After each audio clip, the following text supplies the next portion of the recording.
Je vais créer une pochette pour un livre à transporter. Je prends les mesures, 30 cm sans les marges de couture, 25 cm que je vais doubler, donc ça fera 50, plus de quoi faire le rabat, donc 10 cm pour être bien. 50 plus 10, 60, et de ce côté-là, 30. Donc j'ai tracé un rectangle de 60 cm sur 30. Ici, ce sera le rabat. Au niveau de ma pièce de rabat, je trouve le milieu de la pièce. Donc je sais que ça fait 30 cm, donc le milieu c'est 15. Ici, c'est le milieu de ma pièce. J'ai pas envie que mon rabat soit en pointe mais arrondi, donc je vais l'arrondir d'à peu près 1 cm de chaque côté. Donc je fais des repères. Je vois comment je peux arriver pour faire une jolie courbe. Hop. Et il n'y a plus qu'à symétriser le tout. Quand vous avez fait votre rabat, il faut mettre les marges de couture.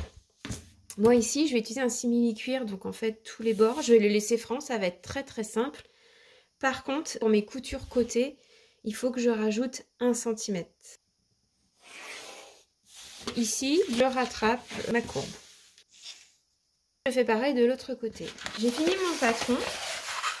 Je pose le patron sur mon tissu et je découpe le tissu. La pièce est découpée. Là, j'ai le rabat ici et j'ai le bas de mon rabat sur les deux côtés. Donc, j'aligne le haut ici, comme ça.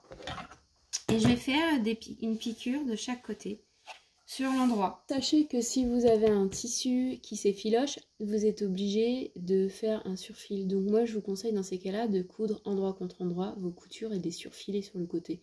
Voire d'utiliser une couture anglaise. Ce que vous pouvez faire au plus simple, c'est de poser un biais de finition autour. Ici, avant de fermer, il faudra faire un ourlet. Comme ça, ce sera propre. J'utilise un pied comme ça pour le simili-cuir, sinon c'est galère. Et des aiguilles adaptées aussi.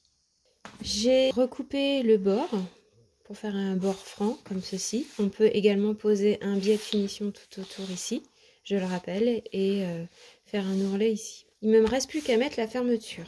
Je vais terminer le point ici, je vais mesurer et je vais faire un trou et poser un bouton pression. Et ensuite, en refermant, je vais trouver l'endroit qui me convient pour fermer et je mettrai également un bouton pression.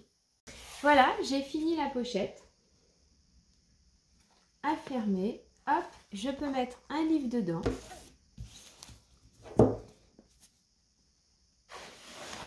Et la fermer. Ça protège le livre. Et c'est sympa. On peut faire ça avec des tas de choses, tablettes, téléphone, etc. Ça prend pas beaucoup de temps. Et c'est joli.